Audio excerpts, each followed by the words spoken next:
Pois é. E para falar de alimentação versus longevidade, nós escolhemos essa pergunta para abrir o nosso quadro. Olha lá.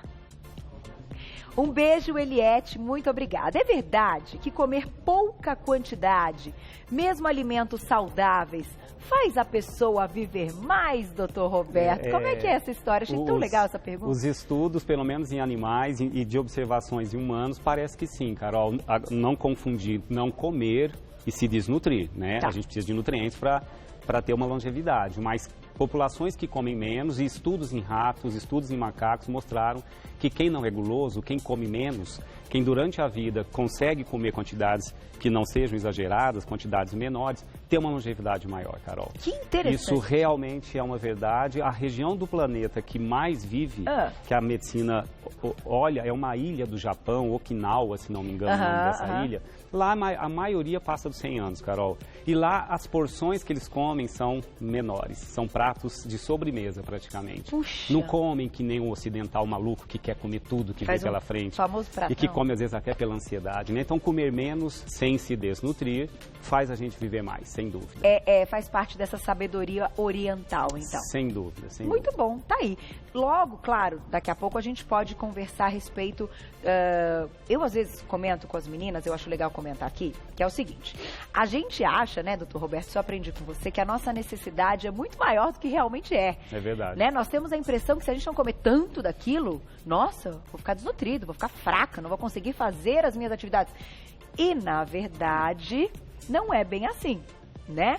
Às vezes não é nem a quantidade. É a quantidade que o teu corpo necessita, dependendo, óbvio, do teu gasto energético também, né? Se pegar um atleta que gasta muita energia, talvez o volume para ele seja um pouco maior para aquele que não gasta tanta energia. E não só o valor energético dos alimentos, os nutrientes que eles carregam, né, Carol? É isso que nós vamos falar já também, do quais compostos, quais substâncias dos alimentos fazem com que a gente viva mais, né? Qual é esse processo, né? Como é que a gente se protege, né? Com que já está comprovado, né? Exatamente. Vamos para a próxima perguntinha, você pode mandar ao vivo também no @VocêBonitaTV. Olha lá. Obrigada, Milena, um beijo para você. Como se alimentar bem em um mundo onde as indústrias acrescentam substâncias em seu processo de fabricação que podem ser prejudiciais à nossa saúde a longo prazo? Aí a gente entra numa outra polêmica, né? Exatamente. Primeiro entender, Carol, quais as doenças que matam mais, né? As doenças que matam mais e faz a gente não viver a quantidade que seria o correto são as doenças cardiovasculares e o câncer. São as doenças que mais matam. Então, todos os processos que me induzem a ter mais doença cardiovascular e mais câncer, obviamente, eu estou encurtando a minha longevidade. O que a indústria tem, vamos pegar os dois lados da indústria, Carol. A gente fala da indústria de uma maneira pejorativa, mas existe nem todo alimento que passa pelo beneficiamento da indústria é um alimento péssimo. E nem todo alimento natural, a gente também tem que tomar cuidado, dependendo do quanto você come, ele também pode não ser muito benéfico, nem em termos de volume. Mas, de qualquer forma, o que a indústria acabou acrescentando muito para a gente? Os aditivos, os componentes químicos, né? E para que a gente receba o alimento sem estar estragado, sem estar podre, com a cor ainda presente, né? Com o cheiro ainda agradável. Então, isso acabou sendo uma rotina que a indústria acabou usando, mas que talvez em longa data a gente percebeu que, dependendo do que está se colocando ali, é um aditivo que pode trazer câncer, que pode piorar a minha condição cardiovascular, o excesso do açúcar, do sal, do corante, do agrotóxico, né? Só que o lado, por isso que a gente fala até que a gente tem que descascar mais e desembalar menos. Mas não dá para viver sem Não, a até porque é meio o que é ideal e o que é real, né, Carol? O ideal é que a gente tivesse a nossa hortinha, criasse as nossas plantinhas, a galinha ali né, dando ali um milhozinho ou uma ração natural, mas a vida real faz a gente ter que ter pouco, a gente não tem muito tempo. Então a gente pode unir aí um pouco do bom senso, Carol. Usar o que é industrializado em quantidades menores. Para que um daqueles caldos, né, para fazer tempero, né, para colocar no alimento, ele é prático, mas por que não faz um caldo caseiro, guarda na geladeira? Então acho que é nesse caminho. Agora a conta só vai fechar quando a própria indústria, e ela está interessada nisso, Carol, a indústria também está se reciclando. Então ela está usando, a gente que faz parte dentro do consultório, na mídia, a gente é formador de opinião, então às vezes tem pesquisas que são feitas com alguns profissionais e eu às vezes sou convidado para algumas delas, para a gente opinar sobre o que se muda nesse produto. O que pode ser melhor? Então agora estão voltando os corantes mais naturais, os conservantes mais naturais. Olha que legal. Então, pena que, óbvio, ainda está iniciando, mas isso é um caminho sem volta. O custo talvez fique um pouco maior, mas quem sabe, né? Porque depende de mais estudos também. Isso. Claro que algumas coisas acabam sendo mais caras, até num primeiro momento, porque poucas pessoas vão consumir. Depois, quando mais gente consumir, claro que o preço vai cair. Sem dúvida. É um assunto, gente, que eu fui criticada até um dia que eu comentei isso aqui no ar, e alguém acho que mandou uma crítica que eu não me incomodo, mas eu mantenho a minha opinião. Eu também sempre fui muito radical com essa questão da indústria, do produto industrializado, e é claro que a gente tem que consumir mais comida do que produto industrializado, né, gente? Que não é comida, produto alimentício, que a gente fala, né? Que é diferente. Mas eu comecei a ver por outro lado, assistindo algumas amigas nutricionistas que fizeram posts e tal, que a indústria também emprega. Então a gente está falando de um universo muito maior do que esse, e muitas dessas empresas que muitas vezes produzem produtos que hoje a gente condena, tem projetos sociais incríveis que ajudam muita gente. Até me arrepia. Não vou dizer aqui quais. Pesquisem isso, porque eu acho que isso também é interessante. Então, não é o nosso assunto hoje, mas eu acho que como o programa Você Bonita também educa, eu acho que a gente também tem que fazer as pessoas pensarem como um todo. Perfeito, né, doutor Roberto? Perfeito. Sua dica é, use o bom senso, certo? Use o bom senso, né? E descasque mais, desembale menos. Concordo, eu acho que esse é o caminho. Mas vamos pensar a respeito disso, porque não adianta, gente, a gente não vive numa bolha, né? Vamos botar a cabeça para debater, para funcionar. Próxima perguntinha do público, olha lá. Obrigada, Heloísa, um beijo para você. Gostaria de saber quais os melhores, então, alimentos antioxidantes para o nosso corpo. Estão lá na mesa, doutor Roberto? Bora lá, vamos falar sobre isso? Então nós vamos para a mesa, né, Glaucia? Vamos para lá. Vamos lá, que tá tudo lindo aqui. Ô, delícia, só tem comida. E por que eu pensei na questão dos antioxidantes? Tem essa plaquinha aí, mostrando aqui todos os alimentos ricos em antioxidantes. O envelhecimento, Carol, é um processo progressivo de oxidação do nosso corpo, né? O mesmo oxigênio que faz a gente viver, ele também produz algumas substâncias chamadas radicais livres, que são extremamente oxidativas dentro da célula. Então, toda vez que a gente inala o oxigênio, ele forma radical livre, normal, porque nós produzimos substâncias que bloqueiam esse excesso de radicais livres, para que a gente não se oxide muito rapidamente. O processo de envelhecimento é um processo de oxidação. E toda vez que gera também energia dentro da célula, aumenta-se o calor dentro da célula pela geração de energia, e esse calor provoca lesões chamadas térmicas nas próprias células, e isso pode fazer a gente envelhecer mais rapidamente. Por isso que quem come menos vive mais, porque não fica gerando esse aumento de calor toda hora dentro da célula, tá? Por esse motivo também. Então, de qualquer forma, todos os processos que aumentam a oxidação do nosso corpo nos envelhecem mais rápido e nos faz viver menos. Envelhecer precocemente e viver menos. Processos inflamatórios crônicos, infecções repetitivas, tabaco, agrotóxicos, óbvio que tudo isso acelera a oxidação do corpo. Então, o que os estudos fazem, né? Começam a tentar entender a correlação de uma alimentação rica em antioxidantes com menos doença cardiovascular, com menos câncer e, por isso, uma longevidade maior.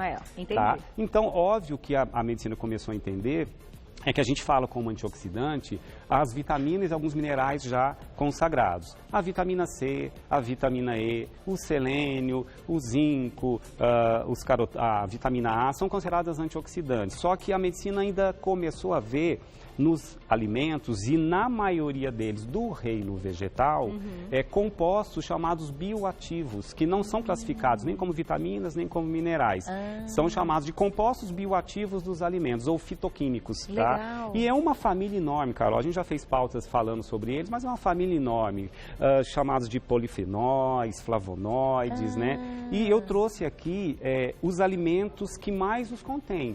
Né? Quais são os alimentos mais ricos nesses componentes? Resveratrol, quercetina, antocianidina, tudo nome esquisito, né, Carol? Mas o que importa é que só comer que eles vão te fazer bem, você não precisa saber o nome desse produto, tá? E identificar até pelas imagens que a gente mostra aqui. Então vamos lá. Aqui eu trouxe alguns carotenoides. O beta-caroteno da cenoura, ele é uma ele é um antioxidante por si só e se converte em vitamina A, que também é antioxidante. O licopeno do tomate é um carotenoide. Homens que ingerem mais tomate têm menos câncer de próstata, então acaba tendo menos morte por câncer. Os glicosilonatos, é uma família enorme. Presente aqui na couve, eu trouxe a couve manteiga. Também eles estão presentes no brócolis, está aqui do outro lado, mas os glicosilonatos também ajudam o fígado a detoxificar, a eliminar um pouquinho de toxinas. Tem correlação com uma longevidade maior. Nossa, tem as antocianinas, que dá a cor roxa. Então eu trouxe aqui a uva roxa. A uva também tem resveratrol, somente a roxa. O resveratrol é um potente antioxidante. O resveratrol diminui um pouquinho a absorção de químicas pela mucosa do intestino, o que acontece também com o coentro. Então as especiarias, aliás, já vamos falar já sobre elas, são campeãs dentro dos alimentos ricos em antioxidantes. Nós já vamos falar sobre eles. As antocianinas também estão aqui na amora. Nos alimentos roxinhos, poderia estar aqui a berinjela. As antocianinas também estão no morango. Olha só. Tá? A quercetina é um outro composto bioativo que também tem correlação de ser um potente antioxidante. Presente na casca da maçã, presente no nosso famoso alho com cebola. O famoso tempero. O famoso tempero. No nabo também. O nabo também tem os glicosilonatos, compostos chamados enxofrados.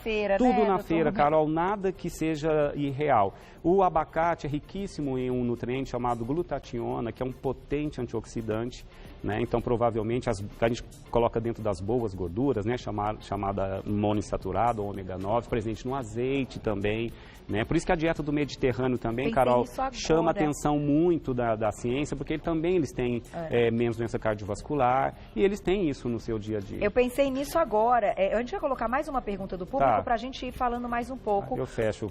Porque tem umas muito legais e você pode mandar ao vivo, mesmo que a gente vá para a culinária. Já já a gente vai ver o resultado, que receita que vai ser preparada ao vivo. Você pode continuar mandando perguntinhas que a gente vai esclarecer tudo. Na tela, então, próxima pergunta do público. Obrigada, Vera. Um beijo para você. Qual é a porção ideal de alimentos, então, que a gente deve consumir? Depende de cada um, né, Carol? É difícil querer resumir essa pergunta para todos os alimentos. Qual o tamanho ideal de cada alimento? O que a gente sabe é que a gente precisa de comer um total em quantidades que não sejam exageradas, em pratos que não sejam grandes. A metade do prato deveria ser de vegetais. Dividir, né? Então pensar no prato e dividir. Parece muito acadêmico isso, mas é verdade. A gente, na hora de comer... Aliás, o ideal seria primeiro fazer uma entrada com uma mega salada.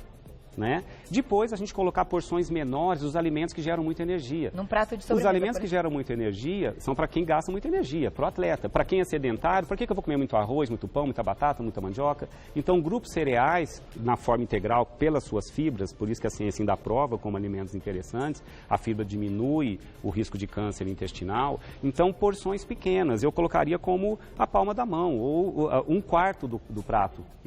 E as proteínas, Carol, a gente tem a proteína do animal, que todo mundo come, Qual é a sua opinião a respeito? Que a gente não deveria comer em todas as refeições. Por que eu tenho que ter a proteína animal em 2 refeições? Eu, na minha vida pessoal, meus pacientes, uma refeição eu sou vegetariano.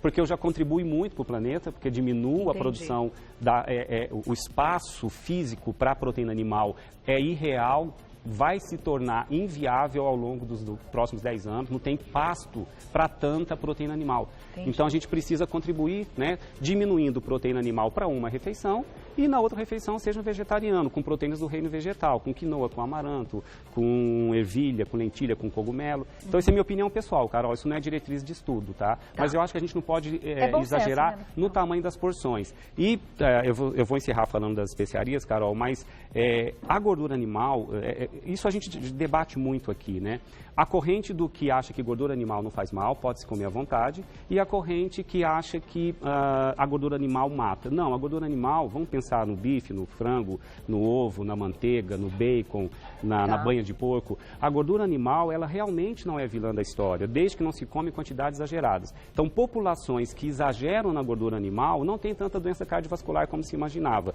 Até morre menos de AVC. Um trabalho publicado recente, mas tem mais câncer do intestino. Então, vamos parar com esse negócio de o vilão é um, o outro é herói. Os dois se tornam vilão quando ingeridos em quantidade excessiva. Entendi. Até a dieta com pouco carboidratos, você tirar fruta, tirar legume, tirar verdura, você fica desnutrido. Não é legal. E para encerrar, Carol, eu trouxe as especiarias porque num ranking que foi publicado recente, os alimentos mais ricos em antioxidantes foram dentro do grupo das especiarias. Então, eu trouxe aqui a cúrcuma, que é campeã como antioxidante e efeito anti-inflamatório, e as inflamações também oxidam o nosso corpo mais rápido. O orégano está aqui, também um potente antioxidante. Poderia estar aqui o tomilho, o coentro, a salsinha. Trouxe aqui a canela, que foi acho que a primeira do ranking, a gente já falou sobre ela, um potente antioxidante. Perdão, aqui é o cravo da Índia, Carol. A canela aqui do lado. E alguns estudos referiram que quem ingere mais oleaginosas tem menos doença cardiovascular. Aí as quantidades, Carol, eu fico devendo de falar especificamente, porque isso é muito individual, né? Importante é ter uma variabilidade alimentar, não ser sedentário. O sedentarismo está matando tanto quanto um tabagismo. Tá? Comer volumes menores, fazer exames de rotina, ter uma alimentação predominantemente do reino vegetal, com muita cor, muito antioxidante, e não exagerar nos alimentos utilizados ou evitá-los quando possível, e não exagerar na gordura animal. Eu acho que isso fica como o resumo do que eu gostaria de trazer. A dica da longevidade. Isso. E dia 11, minha diretora acabou de me lembrar, é o combate à obesidade, né? O dia do combate à obesidade. Hoje é dia 8, né? Acho que dia 11 é quinta-feira, certo? Que sexta-feira, dia 12, é o feriado. Então, a gente vai falar aqui no Você Bonita também. E a gente vai falar amanhã já? Então, amanhã, que é o nosso assunto, eu às vezes me perco um pouco, porque é tanta pauta, né, doutor Roberto? Eu não sei que dia da semana que é. Só um negocinho. O açúcar é envelhecedor. Quem ingere muito açúcar envelhece mais o corpo como um todo. Existe uma oxidação do corpo pelo excesso de açúcar. Não podia deixar de falar isso, Carol. E eu te agradeço imensamente, porque acho que eu sou louca que eu tirei o açúcar da minha vida. Veja bem. Açúcar tem que ser da fruta, tá aí. Indicação médica, gente. Pensa nisso. A gente quer que é bom, né? Porque ele é gostoso. A gente fala, não, mas um pouco. Um pouco é o lance lá da dose, né? Do remédio, do veneno, enfim.